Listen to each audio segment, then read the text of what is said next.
Thanks for being here. Subscribe to Cheating Stories Best, so you don't miss new stories. A husband hires a detective to follow his wife, and this is what it turns into. Today's story has a similar plot. Enjoy the show! Dad said, "My daughter Sasha, you must come to school tomorrow to meet my new teacher." "What happened to your old teacher, Mrs. Greendale?" I asked.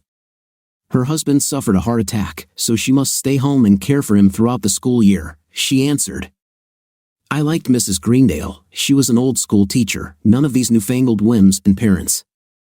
I never had to go to school unless Sasha did something particularly stupid. "Can your mom meet her at PTA meetings?" I asked. "I would prefer that you meet her. Mom has been acting so strange lately," Sasha said. "Okay, Angel, I'll try to look there, but I don't promise anything," I said. "Meetings with teachers are clearly your mother's responsibility." I'm Lucas McCain. I am a sales representative at Devlin International. I'm 35, but I feel like I'm 50.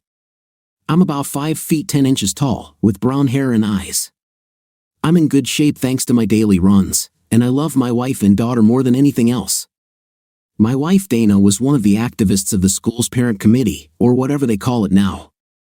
Dana was just under 5 feet tall, although she claimed otherwise. Every time I measured her, she was 4 feet 11 inches. She was curvy with a prominent figure that I loved to hug. We were married for 14 years and spoiled our daughter for the last 10 of them. We only had 8 years left until Sasha left for college. Then Dana and I could walk around the house without anything like a mother gave birth and spend time making love on all the pieces of furniture.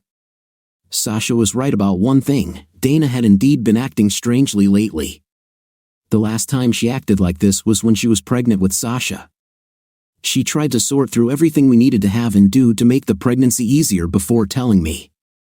I'm probably to blame for this because I never showed interest in children, but from the first day my little angel was born, right after I personally cut her umbilical cord and spanked her butt, she became a daddy's girl. Dana came in a little later and immediately went to the shower. She started doing this more often, maybe once or twice a week. I didn't think much of it because women always take many more baths and showers than men. Now that I think about it, I was probably stupid or at least clueless, but let's face it, most of us are like that. We get married because we love the other person so much that we want them to be a permanent part of our lives. Part of this love is the fact that we trust them in many ways. We trust them not to harm us, we trust them to be faithful to us. We just never expect the person we vow to spend the rest of our lives with to stab us in the back. Let's face it, love makes us careless. If you are constantly looking around and waiting for the apple of your eye to change, your old attitude is rubbish. Kick that out right now. Believe me, trust me, if you can't let your guard down around her, you don't really love her. I'm sure that a lot of you guys are thinking, if my old lady was running after me, I would know it. Well, when this happens to you, trust me, you will be as clueless as I am, but probably not as lucky. Anyway, the next day I showed up at Sasha's school just in time to pick her up. The only thing I had to do after I got there was pick my jaw off the floor. The woman in front of Sasha's class was the most beautiful creature I had ever seen. She was wearing jeans and a nice blouse. I sat and looked at her for a long time before I realized that she was talking to me. When I was growing up, they simply didn't make teachers like that. She was tall, at least for a woman. She would have been about 5 feet 8 inches and much slimmer than Dana. Not that I'm comparing them or anything, but she was great, yes, that's the right word, amazing, even. "Dad," Sasha snapped, "Miss Marshall is talking to you." "Oh, sorry," I stuttered. I just had a moment. "Sasha's dad, Mr. McCain." Lucas McCain, but you can just call me Luke." I extended my hand, and she shook it warmly and gave me another smile. Damn, she should be selling those smiles. "Sorry for calling you here on such short notice," she said, smiling again. "I'm new here, but the school takes parental involvement very seriously. Sasha is probably one of my most capable and friendly students. She's also one of the most responsive." She had a soft southern accent that seemed to stretch out each syllable for more than one. I could probably listen to this woman talk forever. I smiled at Sasha. I was proud of her, and she smiled back, holding out her hand. I high-fived her, slapping her hand firmly. She looked at me like I was mentally daddy. When someone puts out their hand, you have to put money in it, she winked. In any case, Miss Marshall continued, neither you nor your wife participated in any of our projects or committees this year. Miss Marshall, please call me Gianna, she said. Does an OTA count? I asked. Yes, of course, she smiled. Are you a member of OTA? Well, no, I said, but my wife is present. She attends each of these meetings on Wednesday evenings. She never missed one. Miss Marshall's face changed in front of me. Maybe I'm wrong, she said, but OTA meets on Tuesdays, and only on the third Tuesday of every month. My face fell too. I needed to find out what was going on with Dana. Why don't you choose one of our committees or clubs to get involved anyway, she said. And if your wife ends up in OTA, then everything is fine with you, she said this with all the warmth in her voice. It was clear that she understood what I was going through. I looked through the list of activities and ultimately decided on Trek. I think I could help with that, I said. I'm no expert, but I run every day and have competed in several marathons. That would be ideal, she said. They meet on Tuesdays and Thursdays at 5 in the evening. On the way home, Sasha and I stopped at McDonald's. It wasn't the most nutritious dinner, but she liked it, and it didn't require me to cook. I knew that there was no chance that Dana would come home before me, even though she finished work before me. Some guys like to sit in their favorite chairs when they think, while others like to take long walks. My favorite thing to think about is washing my red Mustang GT. While I was rinsing the car, I began to organize my thoughts about Dana's behavior. I knew that PTA meetings were only held once a month, not every week.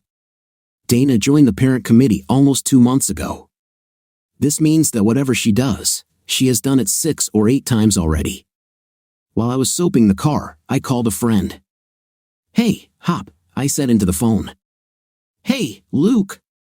How are you? He asked. Too bad, I laughed. Remember when you thought Tia was cheating on you? What was the name of the agency you used? Oh God, don't remind me of that, he laughed. I just made some lawyers and private investigators richer. Well, I told you she didn't cheat on you, I said. She took classes at a community college because she thought you were embarrassed by her accent and limited English. Yes, I remember, he laughed. So, the agency was called Ponderosa Investigations. They're in the reference book, and they're good. Thanks, Hop, I said, hanging up.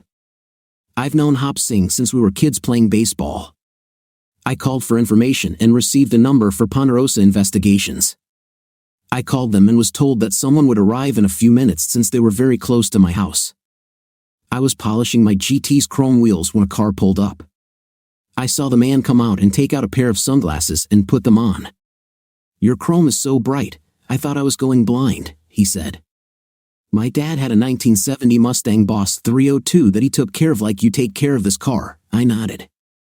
I love the old Mustangs too. I'm Lucas McCain, I said, holding out my hand.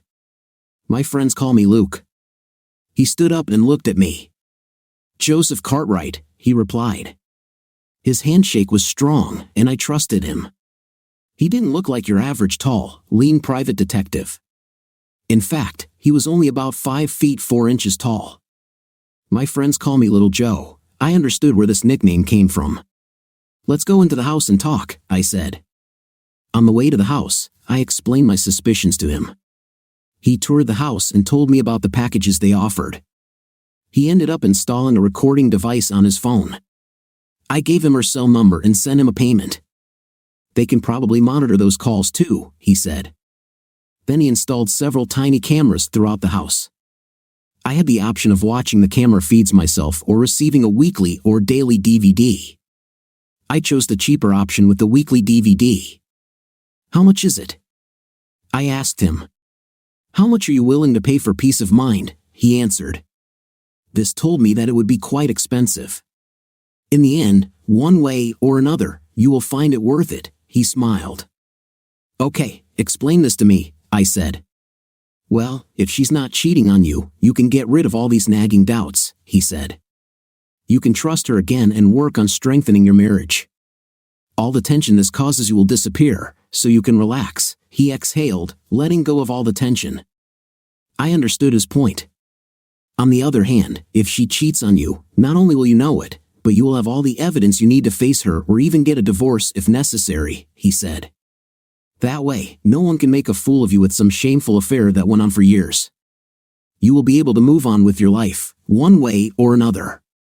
We'll be in touch, he said as he left. I went back to polishing the car. About half an hour after he left, Dana returned home. She was cheerful and came over to watch me work. This is new, Dana. I don't like it when someone stands behind me while I'm working, I said. It's not your fault, it's me. It just gets on my nerves, okay honey? I'll see you when you come in, she said. After I finished washing the car, Dana sat next to me while I watched TV. She was unusually damn friendly all of a sudden. I got up and went to take a shower. When I got out of the shower, she was still there. I sat in an armchair instead of on the sofa. I'm going to bed, she said. Will you come?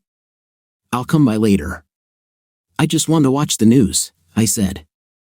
I pretended to fall asleep on the couch. When she came in to supposedly wake me up to go to bed, I just rolled over as if I was deeply asleep. The next morning, I got up earlier than usual. I got ready for work and grabbed a cup of coffee. Dana and Sasha were just wandering into the kitchen when I left. I kissed my daughter goodbye while Dana looked into the refrigerator. By the time she realized I was leaving, the door had already closed. She called me at work later in the morning. Hey, you left without saying goodbye to me this morning, she said. What have I done? I asked. What do you mean, Dana? I asked again. Well, I wanted to. She said. I just let it go. I was smart enough not to say the first thing that came to mind. If I had said, I'm sure whoever you're sleeping with will appreciate it, that would only have let her know that I had a suspicion. Since I didn't have the evidence yet, I didn't see the point in stirring up a possible problem. I took Hop Singh's lesson to heart. Oh, I wanted to remind you that I have. She began. I know you have a PTA meeting this evening, Dana, I said coldly. We'll talk later. I'm at work. I hung up. Long live the lesson of Hop Singh, I thought. There's no point in standing by and watching this in action. Once I have proof, I want to act quickly. I called Hop again. Hey, Hop, who was the lawyer your aunt used for her divorce? I asked. I don't remember, he said. I can give you the number of the one I was going to use. No, damn it, I said sharply. He was too damn friendly. I remember he kept talking about all this sitting and discussing nonsense. He talked about rationality and sharing. All this talk about joint decisions and maturity pisses me off. I want that lawyer who ruined your uncle. Okay, calm down, Luke. I'll call her right now and find out the number for you. Are you sure something is going on? He asked. It's better to have it and not need it than to need it and not have it, I said. Okay, I'll call you back right away, he said, hanging up. Over the next few minutes, I actually worked. I processed orders for a couple of clients and arranged for the items they needed to be shipped overseas. When the phone rang again, I answered on the first ring. Her name isn't Wilson, Hop said. She works at the Hart Agency. From what I've heard, she's the toughest divorce lawyer in the state. They call her the Barracuda. Are you sure you want? Thanks, Hop, I said, then I hung up. I called the help desk and got a number for the Hart Agency. I asked the person who answered to connect me with an Wilson. The phone started ringing again. When my call was transferred, a voice snapped, "Damn it, what do you need now?" The voice on the phone was so loud and angry that I was scared. I almost hung up immediately. So much rage and irritation emanated from this single question that I wondered how a person with such a character could work with the public. I'm looking for an Wilson, I said politely. Sorry, it's me, said an almost melodious female voice. Sorry for yelling at you like that. I thought you were my ex-husband. He's been calling me early in the morning a lot lately to piss me off. I found my lawyer. I was sure of this for two reasons.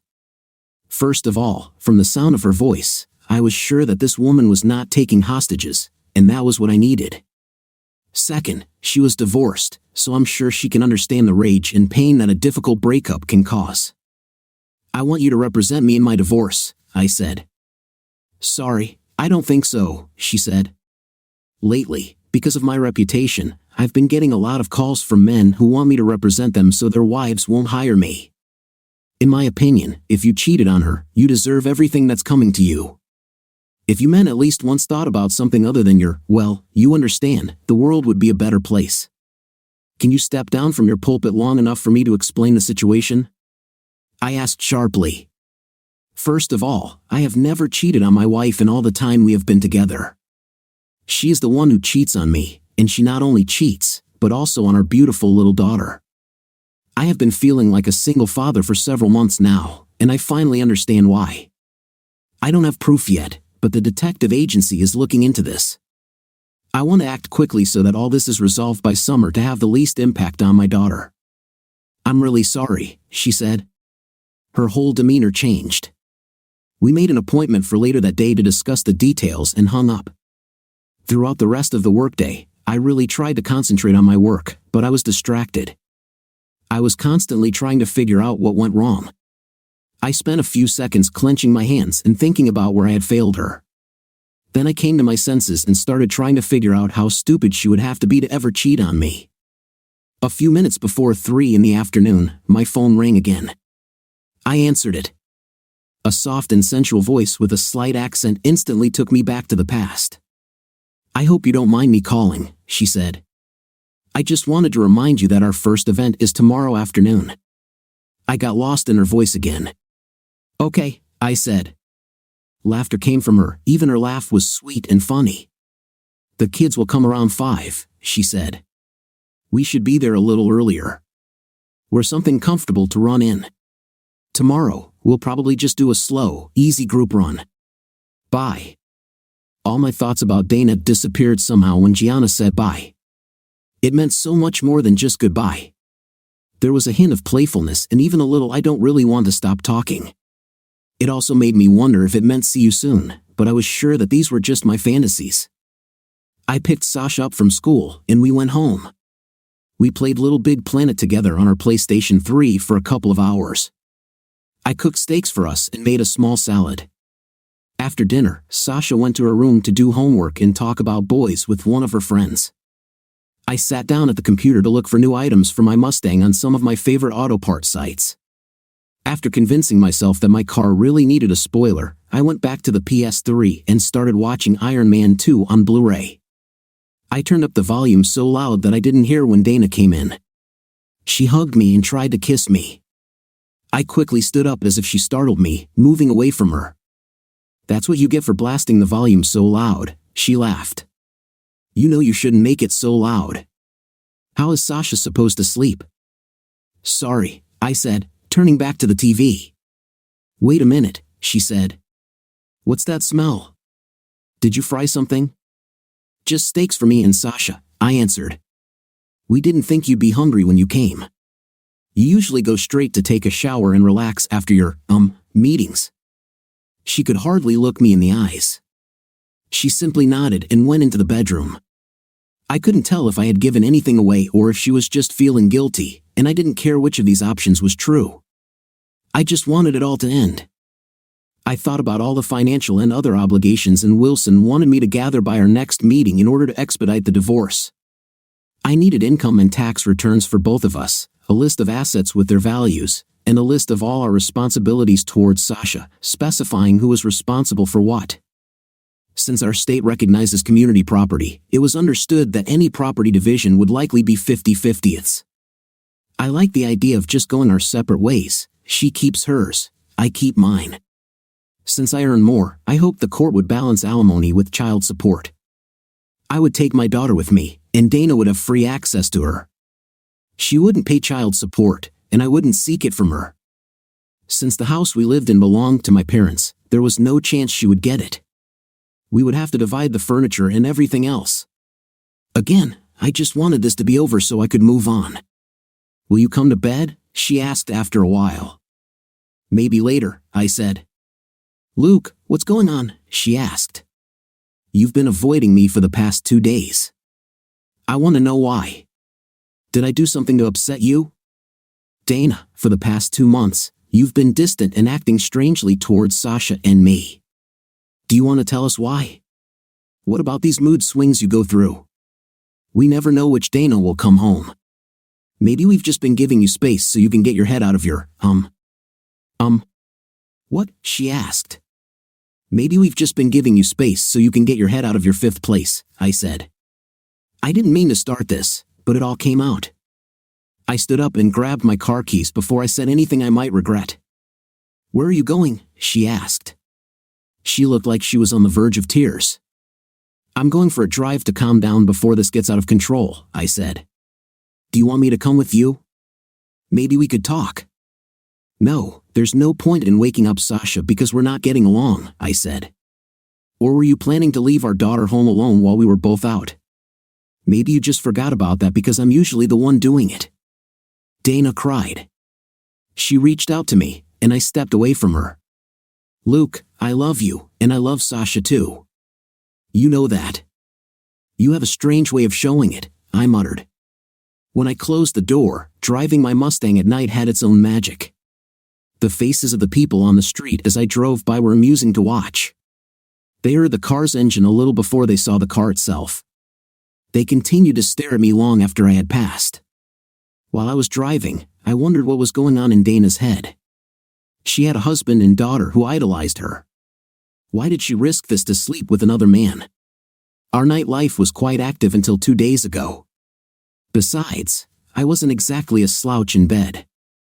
I just couldn't understand. Maybe she's tired of what we have. Maybe I was just thinking like a man. Maybe when someone cheats, it's not always about intim. I may or may not have done something completely different, but it had to be more than just Night or me, because she felt differently about Sasha too. I drove around the city, using up gas for about an hour, before heading home. When I arrived, all the lights were off, so I assumed Dana was asleep. I quickly took a shower and climbed into bed. My goal was to stay as far away from her as possible, at least until I found out if she really cheated on me. During my overnight drive, I came up with at least 5 or 6 reasons for her strange behavior. Perhaps Dana had a secret gambling addiction. One of my mom's friends went through this. She had been sneaking out of the house and going to the casino once or twice a week for a couple of years before her husband found out.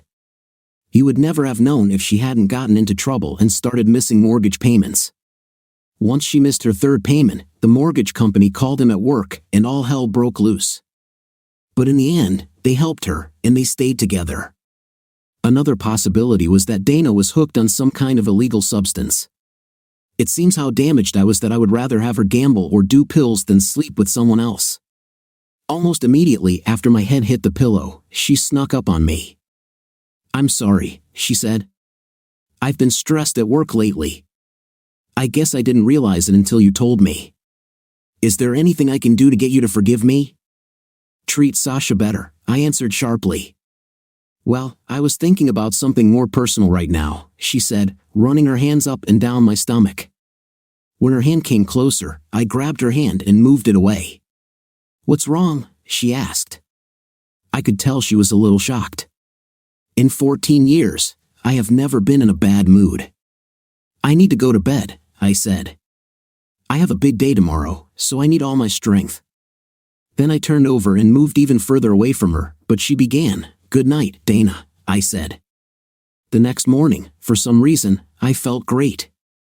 I went through the files in our home office and made copies of all the tax documents that Ann Wilson requested.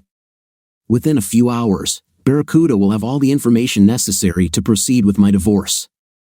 All that was needed now was evidence. I was really hoping that little Joe had something for me. I've heard a couple of things over the years from married and divorced couples that I thought could always be true. One of them is the old story about how you can't turn off love like a switch. If you've never really loved the person, I now truly believe that this is not true. I think it depends on the situation and the people involved. In my case, until 3 days ago, I loved Dana with all my heart and soul. She is the mother of my daughter, and I really thought and hoped that we would grow old together. But realizing that she betrayed me simply changed my feelings toward her. If she cheated on me, we could grow old together, but it wouldn't be together. The second fable is that the husband never knows when his wife is cheating. Men are always portrayed as ignorant. If the poor guy didn't come home early and find someone else's car in the yard, he would never have known. Even then, sometimes the wife came up with a cunning lie and convinced the guy that nothing was happening. In fact, the only way the husband will find out is if he catches them in the act. None of these scenarios described me at all. I needed to get Dana out of my life, but that wouldn't be completely possible for a while. She is Sasha's mother. We will have custody issues for at least the next 8 years. Then, we'll both probably have to attend graduations and her wedding. Then there will be births of children. Hopefully, in a few years, I will find someone else and forget about her cheating. Maybe my skin will stop crawling when I see her at parent-teacher meetings. I sent copies of the documents to Anne's office. This way, she could start working on the papers. My day dragged on after that. I kept remembering how much I loved Dana when we first got together. I needed to collect my thoughts. My mood swings were just as bad as hers. I constantly wavered between hating her and wishing she wouldn't do this so we could stay together. I thought about marriage counseling. I thought about trying to forgive her and get over it. This thought lasted about a picosecond. It was simply impossible to forgive her if this was true. I also considered the fact that I was at fault too. That is, I from time to time fantasized about other women. I even had a little mental crush on Dana's new teacher all week. But there's a difference between thinking about someone in favorable terms and actually having an intim outside of marriage. Most guys will always look at hot women and think about it. But when you actually do something about it, a line has been crossed. Dana called me at work, and I didn't pick up. She tried to call me on my cell phone, but I didn't answer either.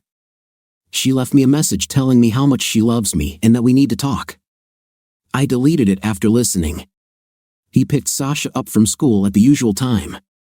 She was excited about something, but I didn't remember what was supposed to happen that day. "Should we eat first or go straight to the park?" asked Sasha. "We're going to the park today?" I asked. "Oh no," she said, "you forgot, didn't you? Today you were supposed to help at the athletics club."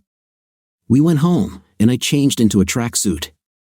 I thought this is what the volunteers and trainers would wear. I was about to leave when Sasha told me to take the iPad. I pulled it out and handed it to her. "Thank you, Dad," she said. "That way, I'll have something to do while I watch you watch people running." When we got to the park, I looked around to see where all the kids were. The park was shaped like a bowl, parking was at the top, and you had to walk downhill to get to the trails and other activities the park had to offer.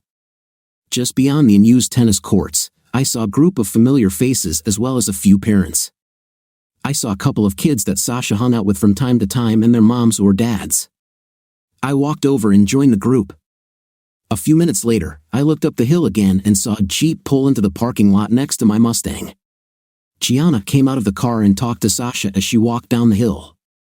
I noticed that she was also wearing a tracksuit. I think all the dads there gulped when she walked up and introduced herself. One guy who just a few seconds ago was talking about how glad he would be when the teacher came so he could leave sat down and watched internally. I laughed until I dropped. Apparently, it had the same effect on them as it did on me. Wait until they hear that voice in her accent.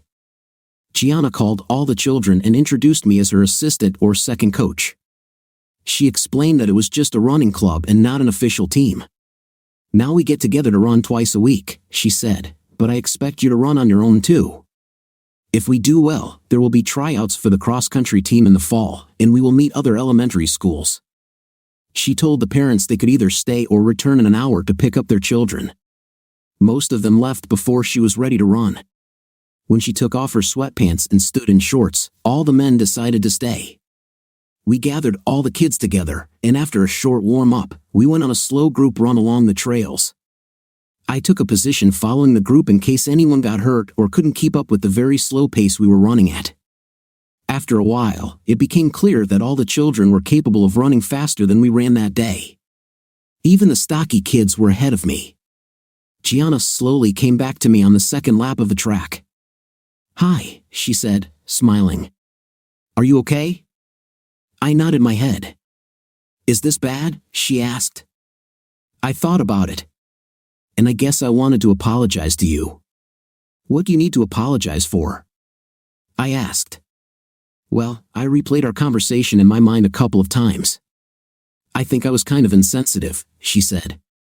How could you know that I was so stupid as to believe that my wife was an OTA and never checked the dates of the meetings? I asked. It's not stupid, she said. It's called trust. This is good. This is a sign of a good person. If I'm a good person, why do I feel so bad? I asked her. Oh, it really hurts at first, she said, but then after a while, it gets even worse. I smiled at her expression and tone. Some children even noticed a sour note in her voice. It looks like you were there, I said. But I find it so hard to believe. Why? Because I'm cute, she laughed. Her laugh was completely ruined. It all started with laughter and ended with snorting. My ex was so jealous of every man who even looked sideways at me that I couldn't go anywhere or do anything. I would really like someone to give me the simple gift you give your wife. Trust actually means a lot. If you don't trust someone, how can you even believe that you love them? On the other hand, although he didn't trust me enough to abandon my car, he was the one sleeping next to me. My mouth dropped open. He was an explorer, therefore, after he conquered me, he needed to find new conquests so as not to get bored. He fought the divorce tooth and nail, but finally, it was over, and I moved on. That was 3 years ago, and I'm just getting to the point where I can handle being with men. Then I'll try not to act like a man, I said. Damn it, I hate them all. I don't hate men, she smiled. I just went through a lot of bitterness and self-pity.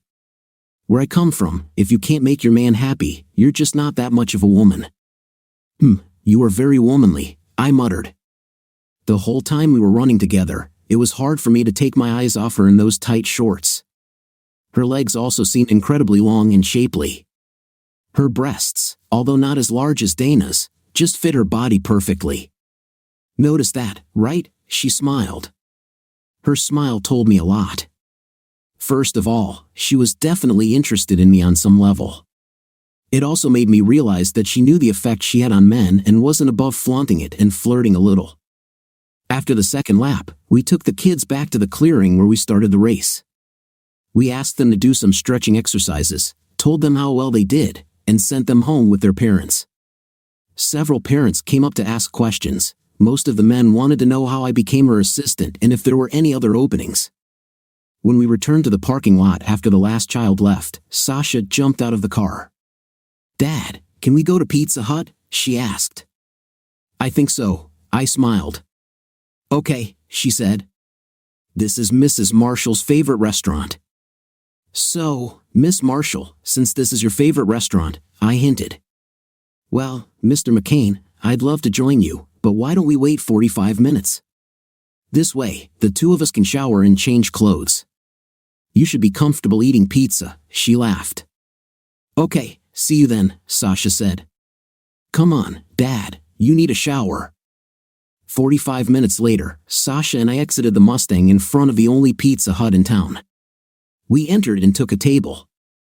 We were looking over the menu when Gianna showed up, and every man in the place turned to look at her. She smiled at me, and I felt it from across the room. I also felt the gazes of all the men. It made me wonder what it would be like to be in a relationship with someone like her. How do you deal with all the men who constantly harass her? I made a gentlemanly gesture and pulled the chair away from the table for her. We had a great time, and everyone ate a lot of pizza. Sasha spent some time playing video games, so Gianna and I had time to talk. It was some kind of magical evening. Gianna asked me how my divorce process was going, and I told her. She shook her head and told me things would only get worse. Wait until you find yourself in your lawyer's office arguing about a coffee table that neither of you really needs, she said. You just get to the point where you don't want to give that person a single thing more than they've already taken from you. Sorry, this must be a terrible first date for you, she smiled. Is this a date? I said. I wasn't sure I was ready to date yet. What if I find out that Dana didn't cheat on me? What if it was just gambling? That would make me the cheater, then, wouldn't it? I knew I should have said something to her about this, but damn it, I didn't. I just let the evening go as it was. Sasha was so tired from playing video games and hanging out with the kids at Pizza Hut that I had to carry her into the house and put her to bed. We stayed much longer than we had planned, mostly because Gianna was so easy to talk to. She was like a wind-up toy.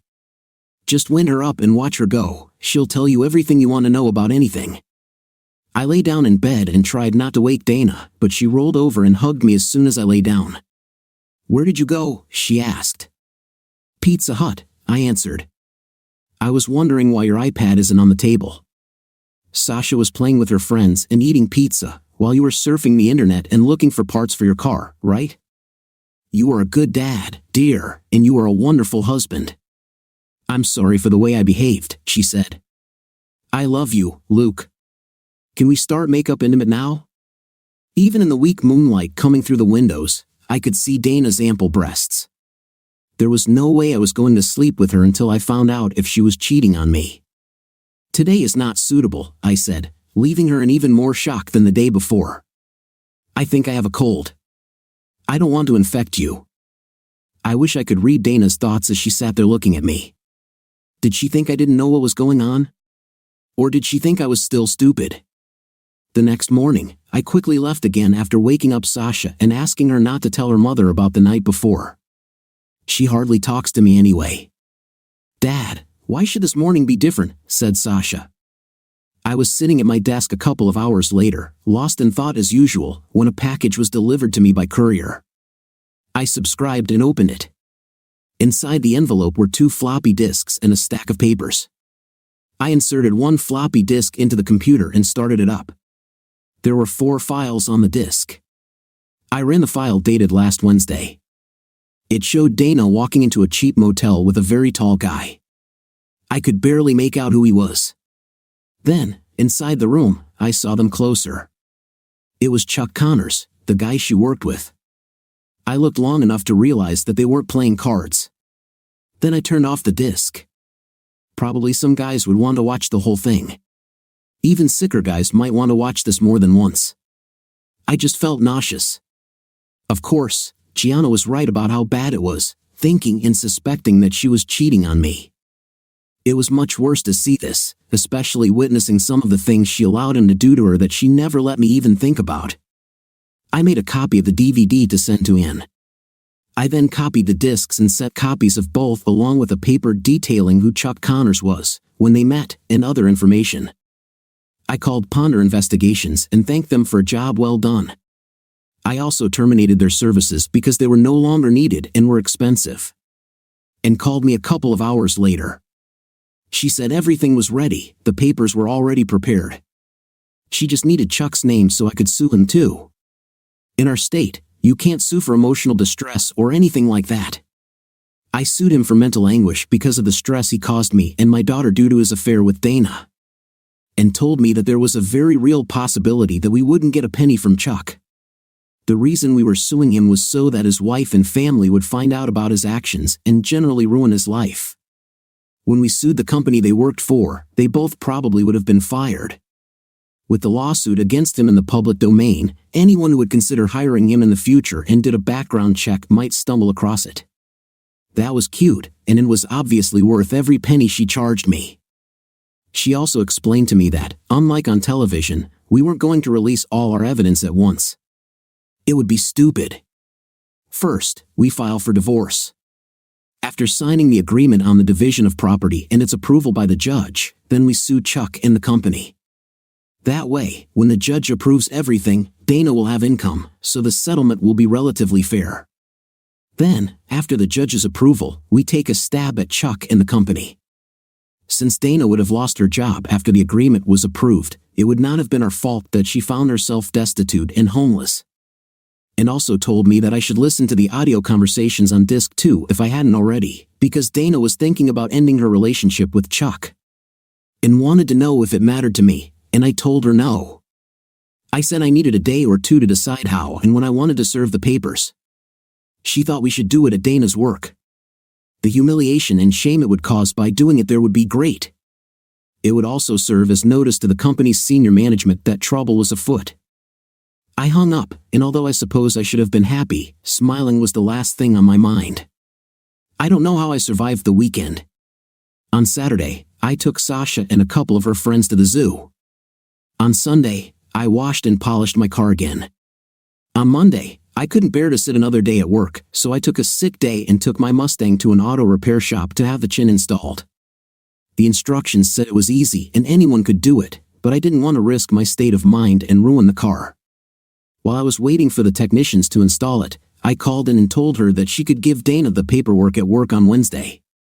As soon as I hung up the phone, it rang again. The caller ID was Dana's number. "Why are you not at work?" she asked. "I'm still not feeling very well, so I decided to do some work on my car," I said.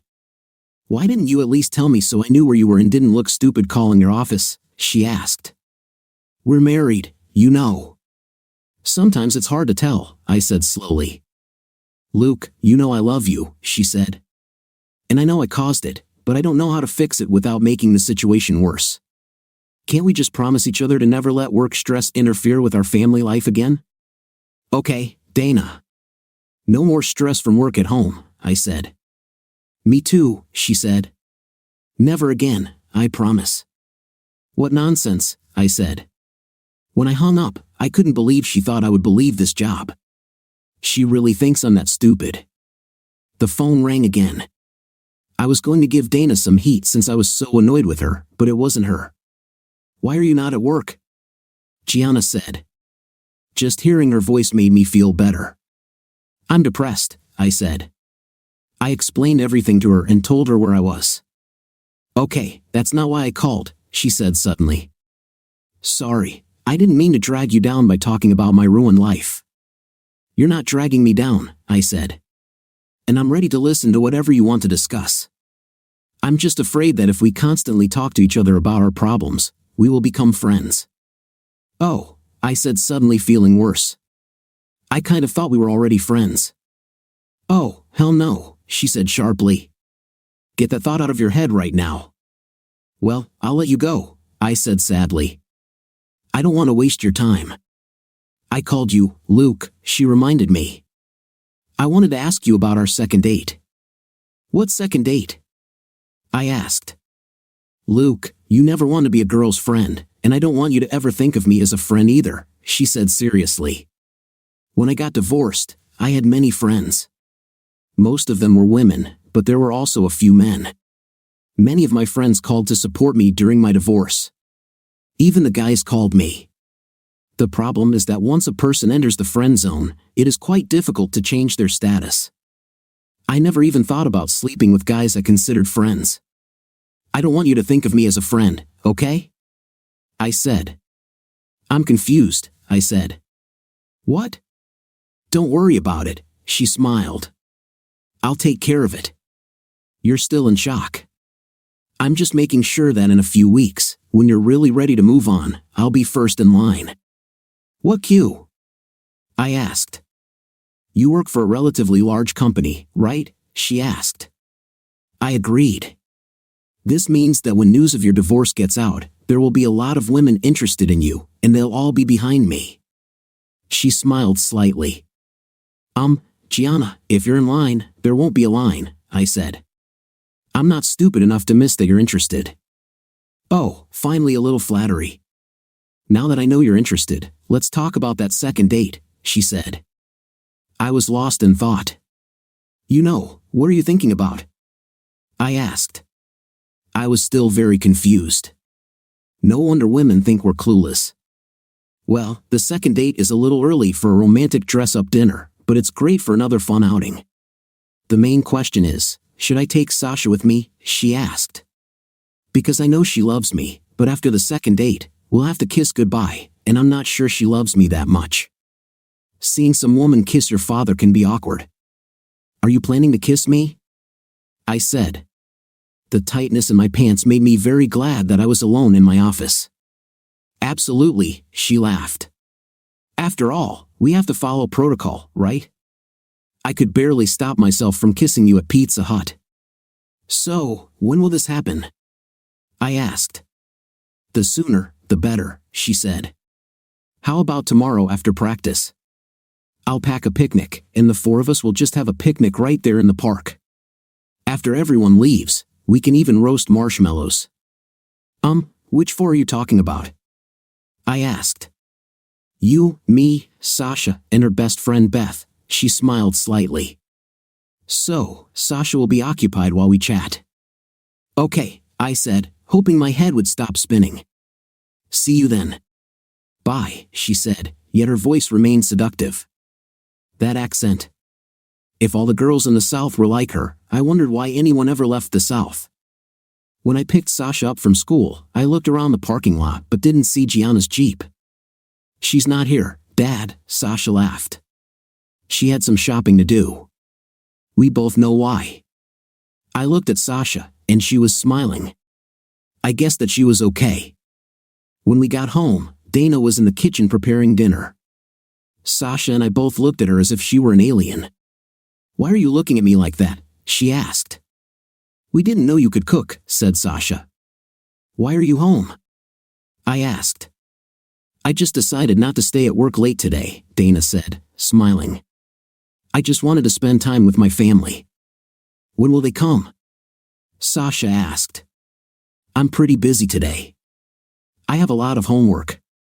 I'm going to take pictures of the car with the new bumper and maybe take it out on the roads around the airport where there's not much traffic and test it," I said.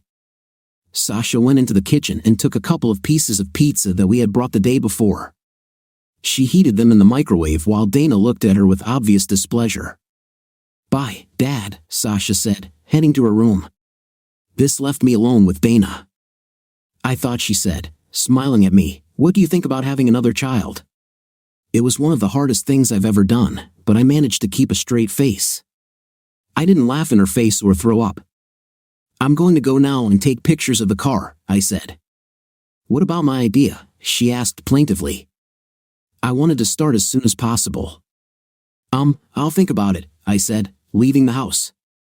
I took about 50 pictures of the car from different angles with my digital camera. I had photos of the car at every stage of its development, from completely stock to now. I didn't like leaving my daughter alone with Dana, but I really needed a distraction.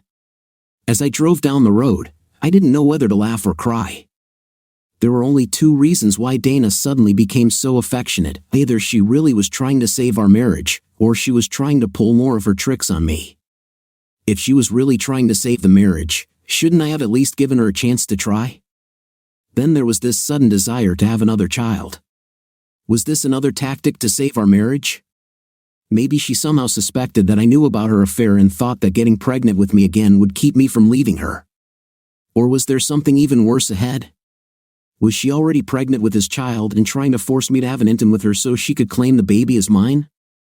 This was another reason why I wasn't going to have a night with her. Then, of course, there was the guilt. Was I suddenly so insistent on kicking her out of my life because she hurt me and broke our marriage vows? Or was it because I had someone better?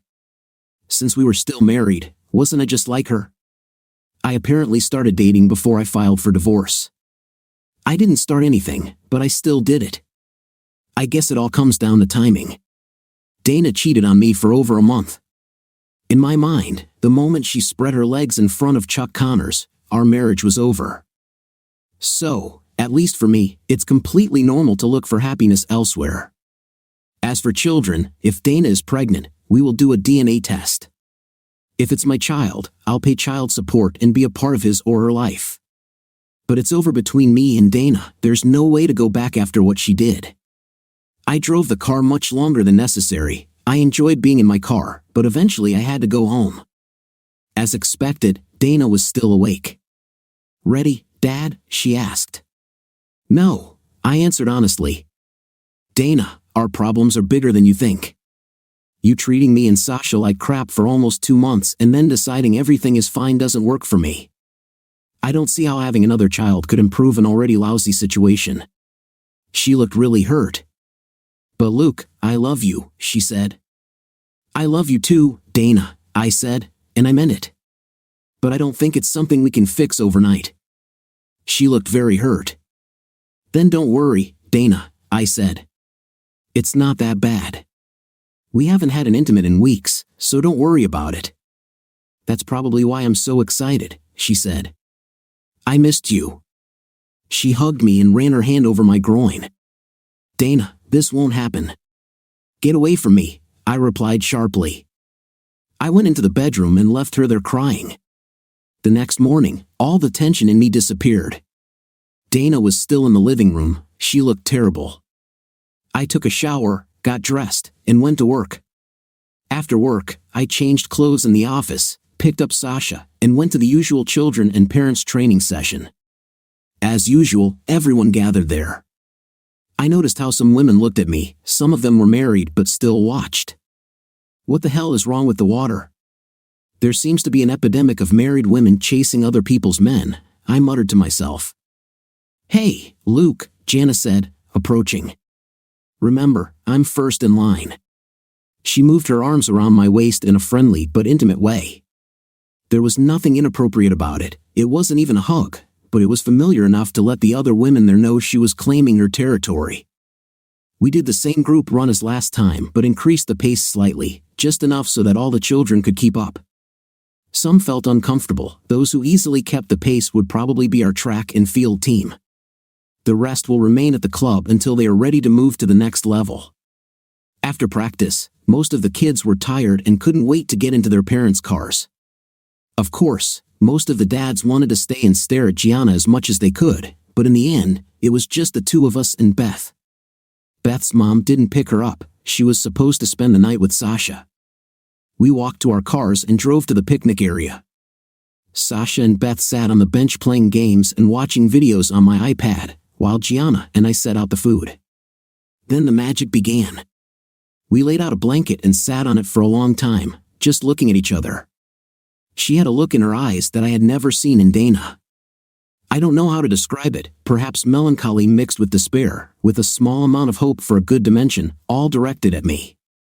It's too early, she said, then nodded her head towards the girls. But keep that thought. We talked about our lives and what we wanted from them. We discussed dreams and why some things just couldn't be any other way. Among these things were loyalty, honesty, and trust. I asked her why any man in his right mind would ever cheat on her, and she told me that most of the guys she dated only saw her for looks. Once they got used to her appearance, she became just another woman to them, and there would always be someone more beautiful. So, what she was really looking for was someone who loved her for her soul, not someone who liked her looks. She really loved her job, but what she really wanted was simple. She just wanted to be someone's wife and mother. We also talked about what I wanted. My needs were remarkably similar.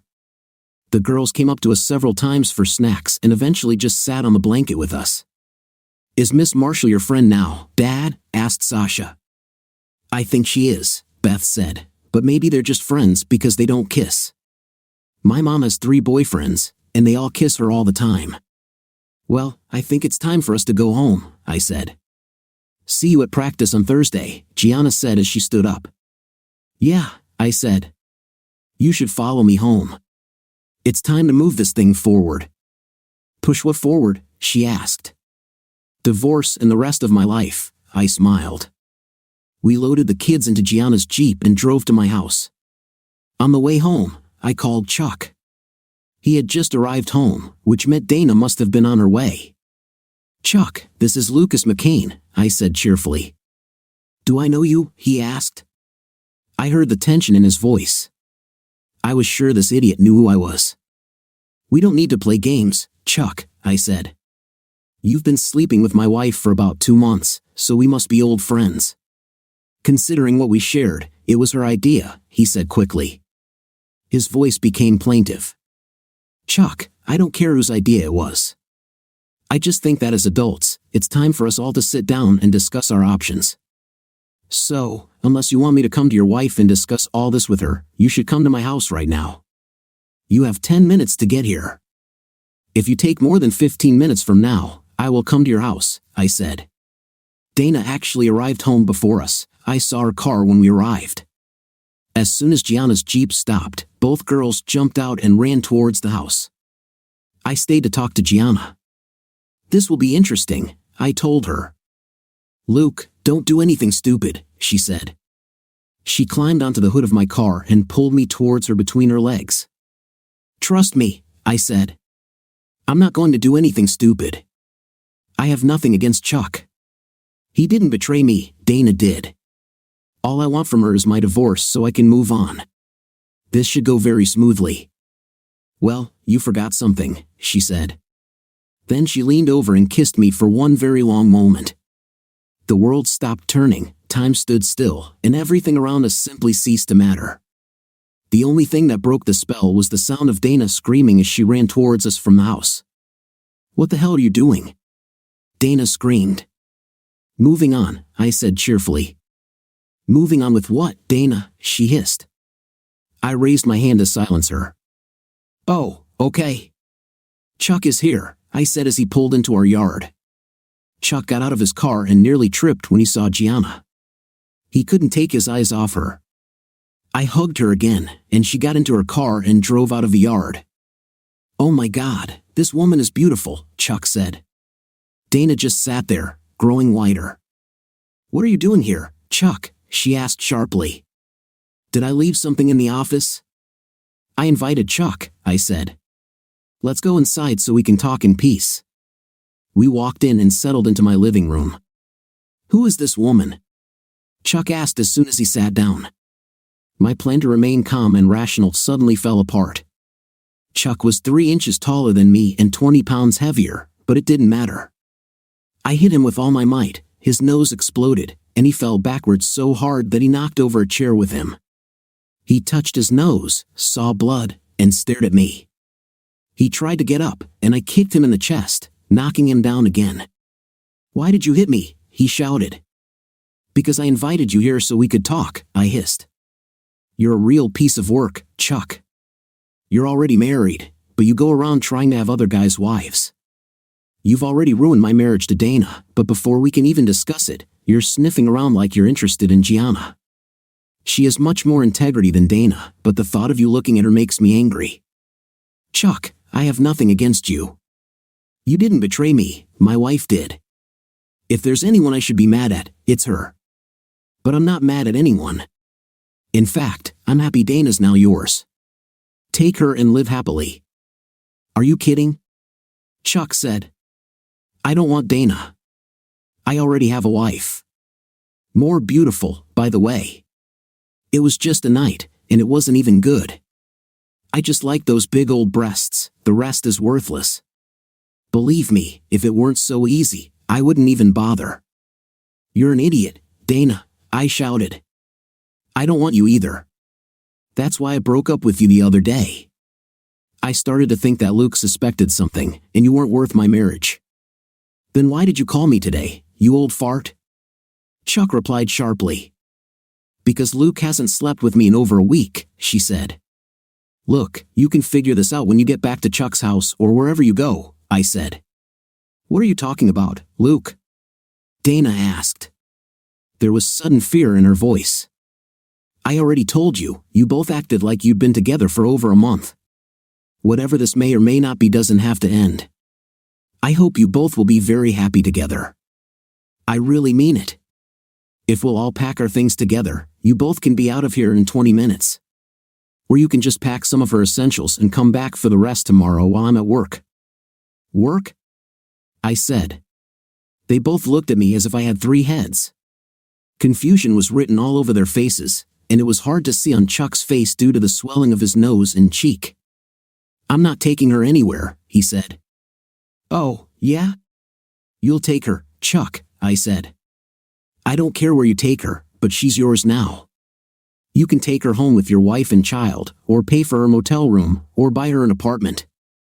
But if you don't want to lose your marriage tonight, something needs to be done. Luke, Dana said slowly, I swear to you that I love only you. Chuck was just a mistake, it was never about love. He just caught me when I was feeling old and vulnerable. He flattered me a lot and made me feel better. You know how I always felt insecure about my height and figure. Tears ran down her cheeks. Please give me another chance. I know it was terrible, but women need to know that they are attractive and can still turn a man on. Dana, did I ever do anything to make you feel unattractive? I always told you that I wanted us to grow old together. There was more between you and me than just looks and intim. I truly loved you. You didn't just cheat on me, you cheated on our daughter, all of our memories, the vows we made to each other, and all of our dreams for the future. You treated us like crap for the last 2 months, but now it's over, I said calmly. Well, what about that girl you just kissed? You're doing the same thing, she exclaimed. No, Dana, that's different, I said. That was the first time I kissed her. We haven't had an intimate yet, and I only met her because of your lies. What lies, Dana? Asked Gianna. I'm Sasha's teacher, I said. If you had gone to PTA meetings in the last 2 months, I would never have met her. This is how it will work, I continued. Tomorrow, my lawyer will serve you with divorce papers. She drew up 2 sets, which set we file is up to you, Dana. Either you sign the amicable ones citing irreconcilable differences as the reason for the divorce, or we'll take the harder route. The papers will provide for separation. I'll stay in the house since it belongs to my parents, and you can't have it anyway. We'll have joint custody of Sasha, she will live with me, and you can visit her as much as you want. Luke, I don't want a divorce, please, she begged. I'll do anything. I just want another chance. You can sleep with that girl a couple of times for revenge, and then we can just forget about it and move on. So, you and Chuck were just about intimate, right? I asked. They both nodded quickly. Well, there's a lot more to Gianna than that, I said. As soon as I'm free of you, I'll marry her. Why don't you two talk about it after I leave? Chuck said. Because she's coming with you, Chuck, I snapped. Either you take her with you, or your marriage will end before you get home. I know you're hurt, Luke, Dana said. I'll go and stay with Mom for a few days until you calm down, and then we can talk. Dana, you're a grown woman. Do what you want, as long as it includes leaving here, I said. Then I went to the kitchen to get something to drink. The next few weeks were interesting. I focused on spoiling my daughter and getting to know Gianna better. We did different things together, but we didn't have a night. We saved that for our wedding night. Dana called me at work and home several times a day. I never answered or responded to any of her calls. I let her have Sasha whenever she wanted. I didn't want to interfere with her time with our daughter. Her mother and father also called me, trying to see if there was any way I could take her back. They told me it was a shame to destroy a family because of one stupid mistake that Dana would regret for the rest of her life. Dana had the right to raise her daughter and live a happy life. I also have the right to a happy life, and I cannot be happy with a woman who cheated on me, especially with someone who had been doing it for more than a month and could be pregnant with someone else's child, I told them. Dana went to visit Gianna at school and begged her to give us another try. Incredibly, they sat down and talked about it. Gianna told her about how her first marriage fell apart and what it was like to do everything you can for someone, only to have that person cheat on you for no reason. I think that gave Dana an idea of what I was going through. I think what hurt Dana the most was when she came into the house to talk to me and saw Gianna and me sitting together on our long porch. Gianna sat and checked her work, and I dozed with my head on her lap. Sasha was sitting on the first step with a phone glued to her head, talking animatedly like all teenagers about some TV show. We looked like a family who loved each other and were very comfortable being together. Then reality began to sink in about what she threw away. She started crying as she looked at us. I was asleep and didn't see it, but Jana woke me up by kissing me and pointing at Dana's retreating back. Go talk to her, Luke, Jana said. I stood up and caught Dana before she got into the car. Dana, did you need to see me for some reason? I asked. I really tried, but it was hard for me to pretend to care, she sobbed. Why haven't you sent the documents back yet? I think I came to talk to you about us, she sobbed. You know, you're doing everything completely wrong. What am I doing wrong? I asked, puzzled by her statement. I was talking to a few of my divorced friends, she said. You should have gotten mad at me and fought over me. Then we had to argue about everything, including custody of Sasha. Then you had to move out and into a small, crappy apartment to be unhappy and lonely. And when I feel like it, I have to offer you 1 or 2 gracious intimate times. Then we must work to be together again, with a clear understanding that I love you, but you are not enough for me. That's why sometimes I'll take a lover, and you won't know, or you'll pretend you don't know because you don't want us to go through the pain of almost losing each other again. Maybe you can take 1, 2, but it has to be just a night. She was crying now. Chuck was just an intimate, Luke. He wasn't as good as you. I guess I just wanted someone to make me feel nasty and just with me like when I was younger. I'm tired feeling of old age. I had it all for a while. I had it for rough, and I had you for tender and loving night. Then, within the last few weeks, you stopped sleeping with me, and I noticed and got angry, she said. I knew it was wrong, so I stopped.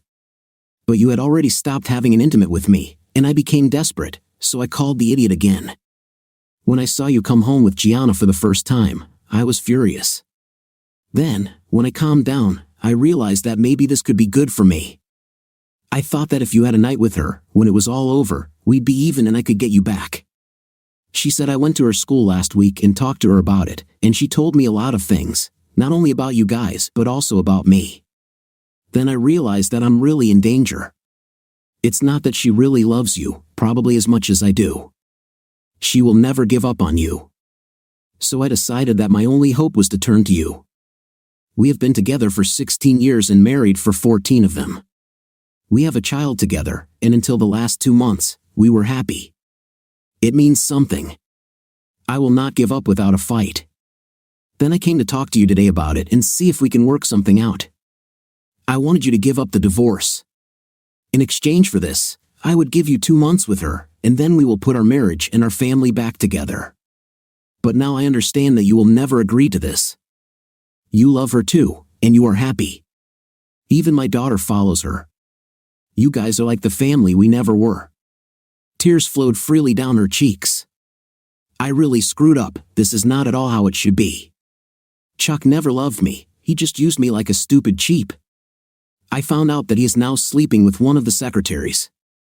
Everyone else at work is divided into 2 categories. Good people, friendly but serious about their work, will have nothing in common with me, and all these sloppy people, guys married or single, think they have the right to just corner me and try to touch me because I'm such a, living in an apartment with my parents and sleeping on their couch. I'm the laughing stock of all our old friends. Remember Sheila? Her husband Bert told her that she should have an affair like I did so he could level up like you did. Half the wives in the city are afraid to even talk about having someone else on the side because their husbands might become the next themselves. Every time I call Sasha, she asks what I want. When I tell her I just want to spend time with her, she asks why. I lost my husband, my best friend, my lover, my daughter, my home, my marriage, my future, and the man I wanted to grow old with for a stupid fling. Chuck came out of that situation free and clear. He didn't lose a damn thing. It seems that you and Sasha are feeling better, and people in the city have something to talk about and laugh at. I'm the only one who got hurt, she cried. Don't we have a way to fix this? She asked. I'm sorry, Dana, I said. You made many comments, of course, you missed even more of them. Like it doesn't really matter what people told you about what was going to happen, each situation is individual. You will never get a house because it was in my family before I met you. I never intended to be mad at Chuck or fight for you because supposedly when we got married that made you mine. The only person who had to fight for you was Chuck. He needed to fight to take you away from me. But once you cheated on me, I didn't want you anymore, so there was nothing to fight for. I broke Chuck's face because he was looking at Gianna. She's the one I really want. But don't worry about Chuck, he'll get what he gets and more, he deserves more. In terms of how people treat you, you get what you deserve. I suffered just like you did when I found out what you did to Chuck, only I didn't do anything to deserve this. As for all the things you lost, you didn't so much lose them as you just threw them away, and they were just picked up by someone who seems to value them much more than you ever did. I stopped and looked at her. And lastly, sometimes when you break something, it just can't be fixed, Dana. It's best to move on and not make the same mistake. It doesn't matter if you've loved someone for 14 years or 14 seconds. When you break their heart, it hurts like hell. And it doesn't matter whether you thought it would be a fleeting fling or a long-term relationship, when you break your promises to those you love, you risk losing that love. Dana, right now I know this is hard for you, but especially when it comes to Sasha, you are her mother and you always will be. I will never stop you from seeing her, and you are always welcome to come visit us. You can come to dinner with us or spend holidays with us. It won't hurt Gianna, but there will never be a chance for you and me again. Dana signed the papers, and our divorce went through. I then sued Chuck Connors for the emotional distress he caused me and my daughter. I also sued the company he and Donna worked for. Dana and Chuck were fired. Chuck's wife sued him and extracted every last penny from him, and he eventually left her. We never heard from Chuck again. Dana ended up living with her parents permanently. She rarely left the house and became something of a recluse. My daughter Sasha visited her often, and they were never as close as Sasha was with Gianna, but they got along better than before.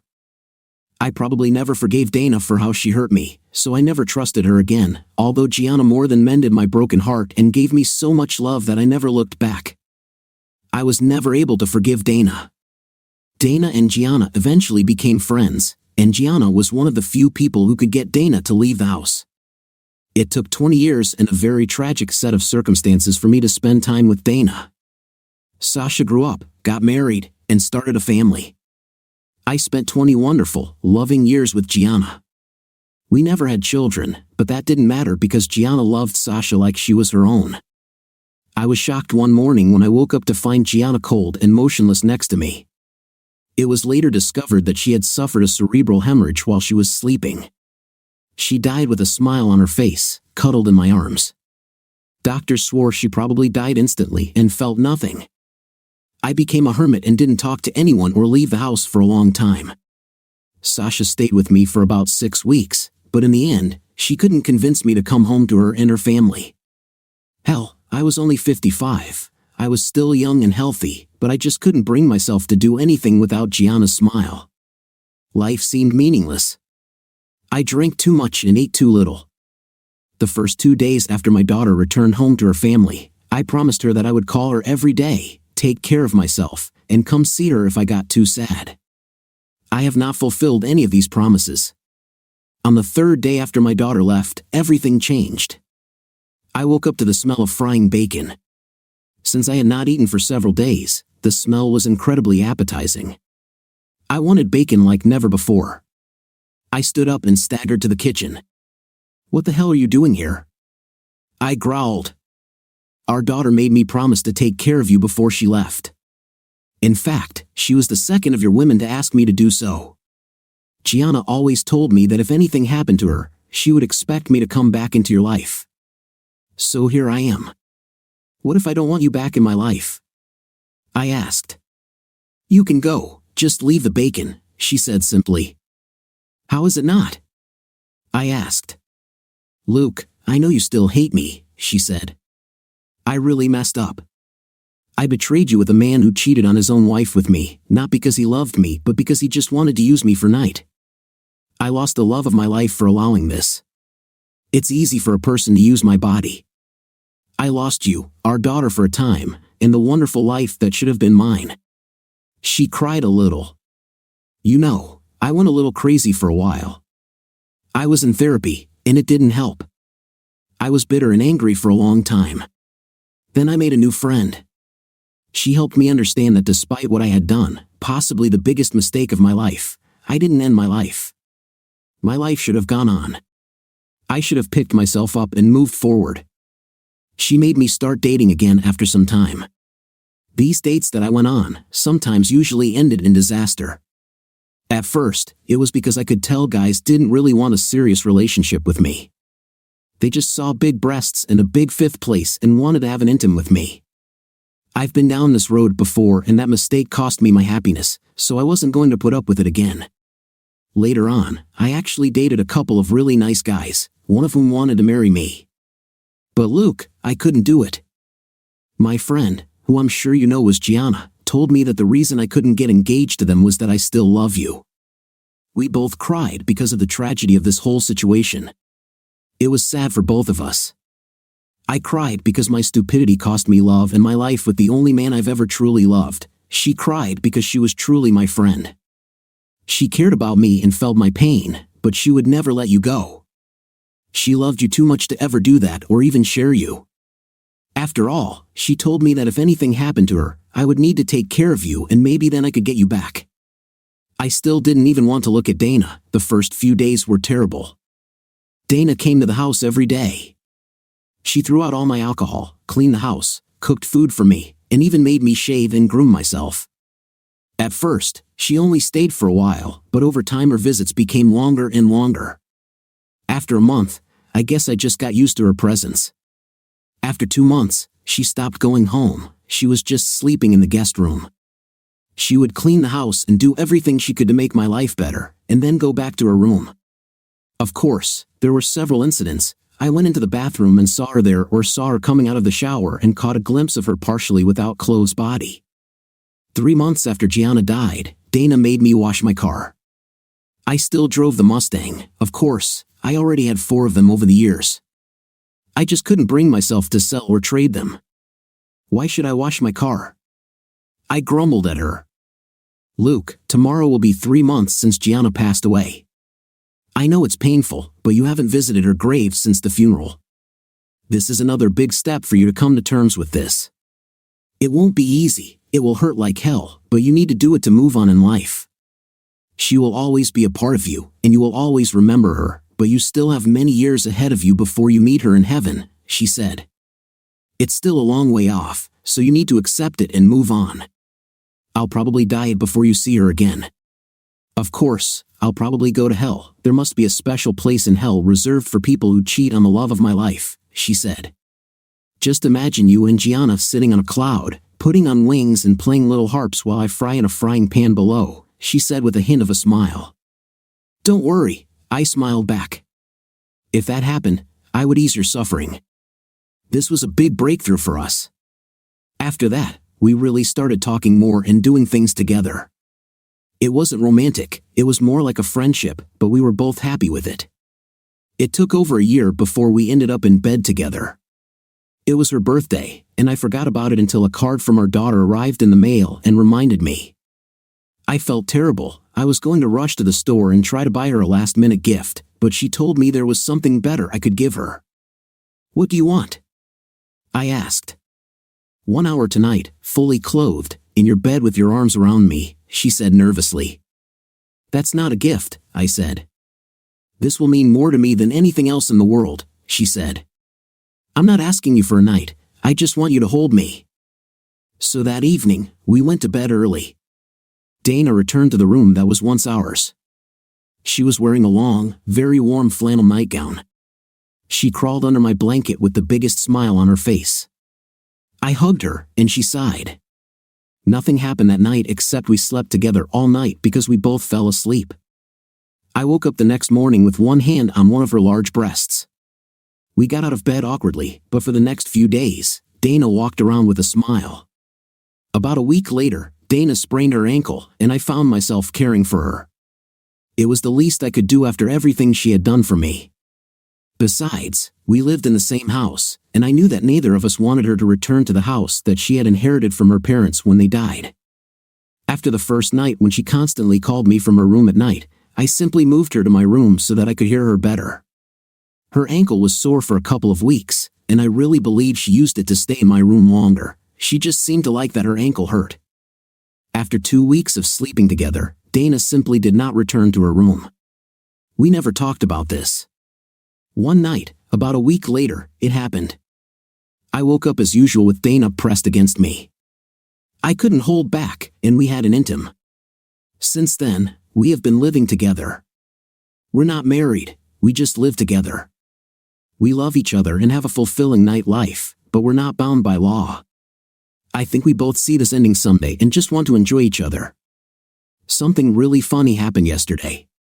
After another night of love, Dana got up to make us breakfast. We wanted to get on the road early because we were taking the Mustang to Detroit for the Woodward cruise. I had just gotten out of the shower when I heard Dana scream. Never, she screamed. Not this time. Then I heard the sound of paper being violently torn, followed by silence. I walked into the kitchen, wondering what made her react so strongly. I found her calmly preparing our breakfast. The mail had already been delivered, and there were several envelopes on the table.